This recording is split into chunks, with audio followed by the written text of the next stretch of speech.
My dear students, मैं doctor Deepak Salvi, assistant professor in drawing and painting, government college Sagwara, भारतीय चित्रकला के इतिहास में हम इन ई व्याख्यान श्रृंखला में ई लेक्चर सीरीज में प्रागैतिहासिक कला की यात्रा से लेकर राजस्थानी चित्र शैली के बारे में बात कर रहे हैं, जिसमें हम निरंतर अलग अलग ई व्याख्यानों में राजस्थानी चित्र शैलियों के बारे में बात चल रही है। इससे पहले के ई व्याख्यान में मैंने ढूंढाड़ शैली के बारे में आपसे चर्चा की। ढूंढाड़ शैली के अंतर्गत जयपुर चित्र शैली के बारे में आपसे चर्चा की कि जयपुर शैली के चित्रों में किन किन शासकों का योगदान रहा, किन किन चित्रकारों ने कार्य किया।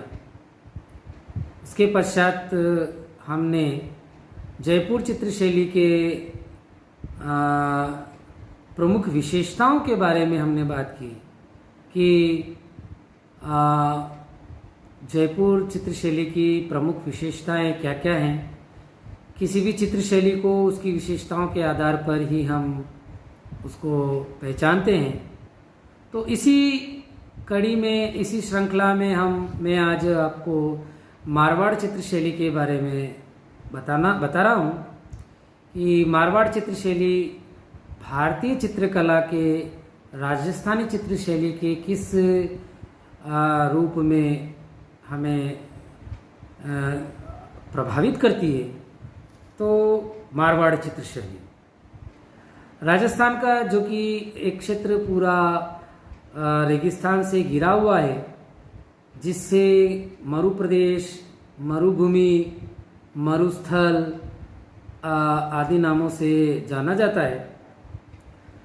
और ऐसा माना जाता है कि यहाँ पे किसी समय समुद्र था।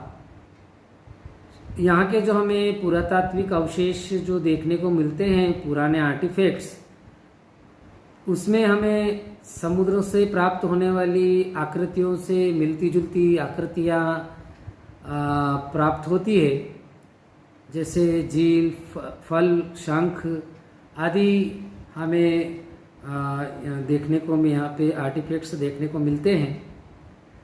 तो इसका हमें संदर्भ कहीं रामायण ग्रंथ में भी देखने को मिलता है, और रामायण में भी इसको कहा गया है कि यहाँ पे इस क्षेत्र में आभीर जाति निवास करती थी, और इस बालूमय प्रदेश को मारवाड़ क्षेत्र कहा गया है। मारवाड़ चित्र शैली का कला में जो है वो जोधपुर का महत्वपूर्ण स्थान है, और इस कला शैली के प्रारंभिक चित्रांशों में हमें उत्तरी भारत, जिसमें मेवाड़, गुजरात आदि के कला तत्वों का प्रभाव हमें देखने को मिलता है। और जोधपुर शहर की जो स्थापना है वो 1458 में राव जोधा ने की, और इस प्रदेश में कार्य करने वाले लोगों को साहसी और परिश्रमी माना गया है, क्योंकि मरुस्थल है, और मरुस्थल में खेती करना या अन्य प्रकार के जीवोपार्जन को बनाना बहुत कठिन होता है। इस कारण भी यहाँ के लोग बहुत मेहनती माने गए हैं। और क्षेत्र विस्तार की दृष्टि से या राजस्थान में इसका बहुत ज़्यादा बड़ा विस्तार रहा है, और ये राठौड़ों की, जोधपुर जो राठौड़ जो शासक थे, उनकी राजधानी के रूप में भी जाना जाता रहा है। और कला और संस्कृति का जोधपुर राजस्थान ही नहीं वरन भारत में भी अपना प्रमुख केंद्र के रूप में माना गया है। और यहाँ के जो विभिन्न ठिकानों पर, जोधपुर के आसपास के ठिकानों पर जो शैली प्रचलित रही, वो मारवाड़ चित्र शैली के नाम से जानी जाने लगी। और मारवाड़ चित्र शैली का जो वैभव है वो दरबारी चित्र शैली के रूप में देखा जाता है। और इस शैली के प्रारंभिक जो चित्र थे वो सरल संयोजन, सीधे साधे मंडप, अपभ्रंश शैली से मिलते हुए दिखाई देते हैं। और 1623 ईस्वी में चित्रित पाली रागमाला लघु चित्रण की प्राप्त प्राचीन चित्र श्रृंखला है, जिसमें अपभ्रंश के समान स्थानीय लोक कला का प्रभाव हमें देखने को मिलता है। और इस कला शैली में अजंता शैली की कला परंपराओं का भी हमें समन्वय देखने को मिलता है।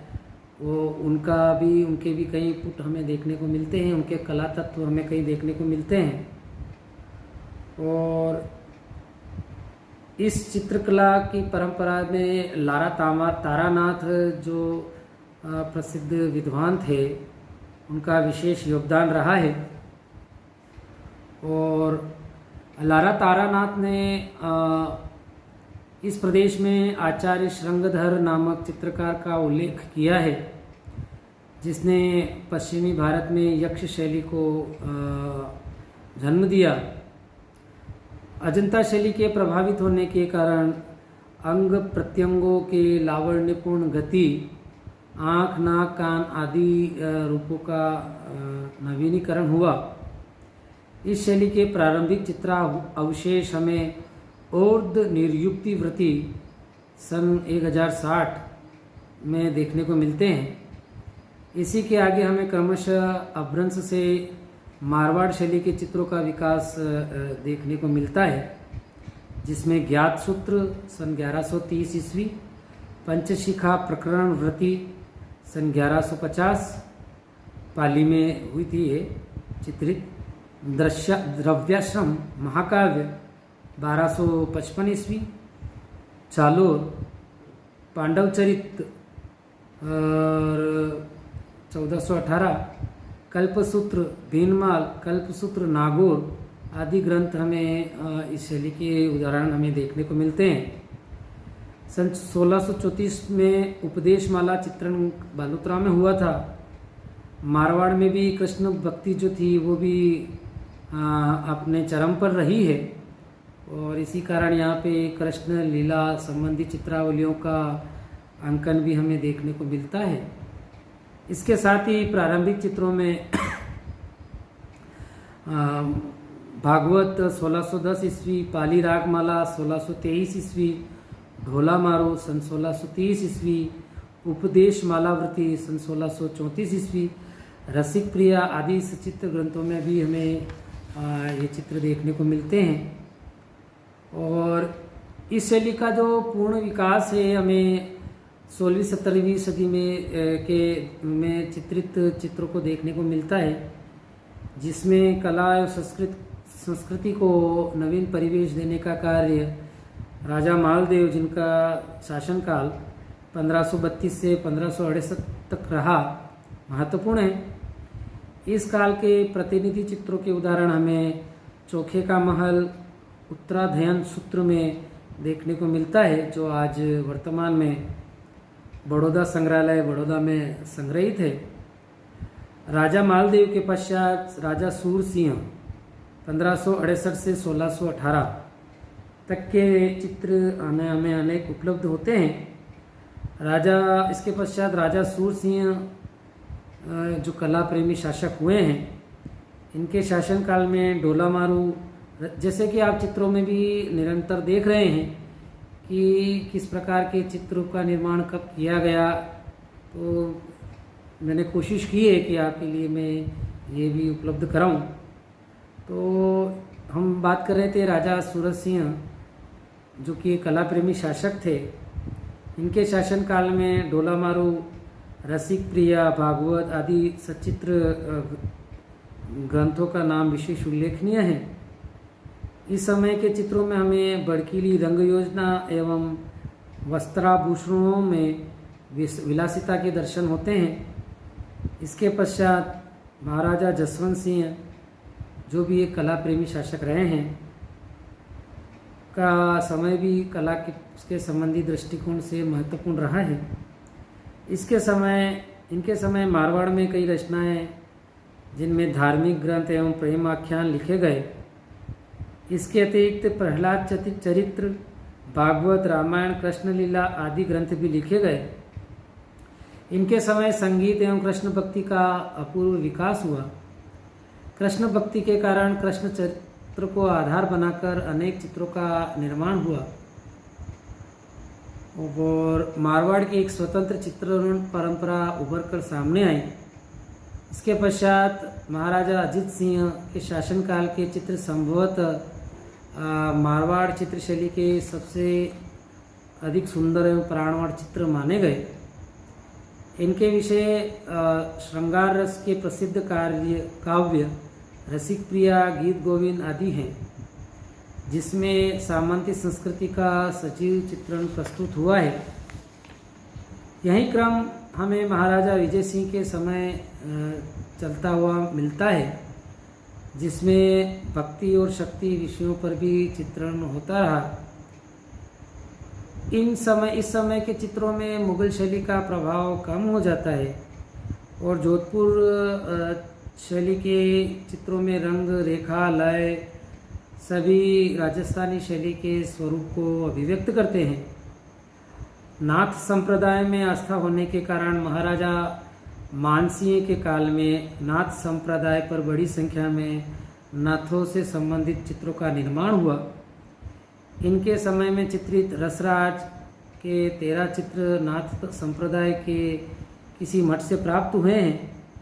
इनके साथ साथ डोलामारू, नाथ चरित्र, दुर्गा चरित्र, पंचतंत्र, रागमाला, कल्पसूत्र आदि चित्रों का निर्माण हुआ।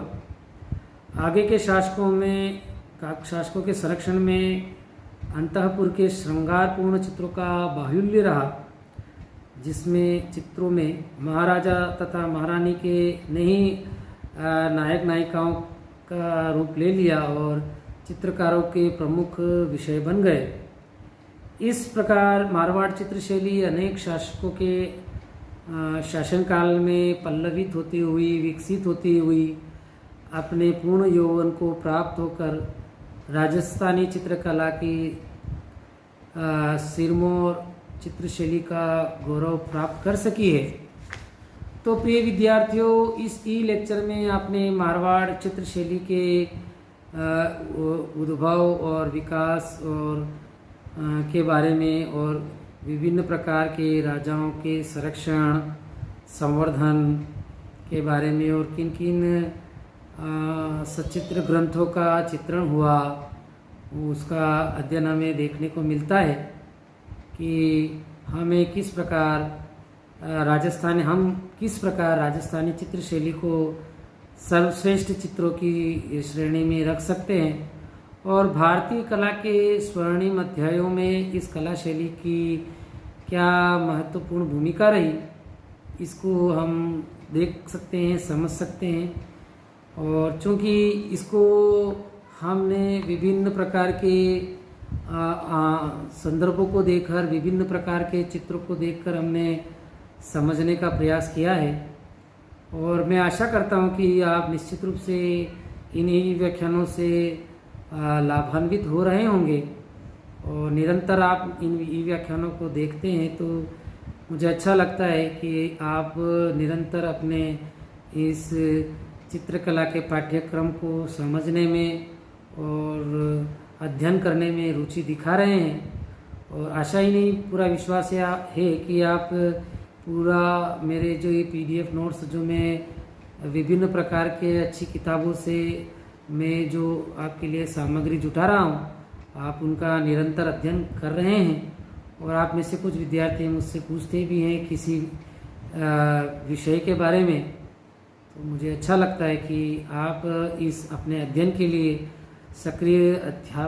सक्रिय विद्यार्थी के रूप में अपनी भूमिका का निर्वहन कर रहे हैं। तो हम इसी के साथ में हम अगले ई व्याख्यान में हम भारतीय चित्रकला के नए अध्याय के साथ में प्रस्तुत होंगे। इसी आशा के साथ मैं धन्यवाद।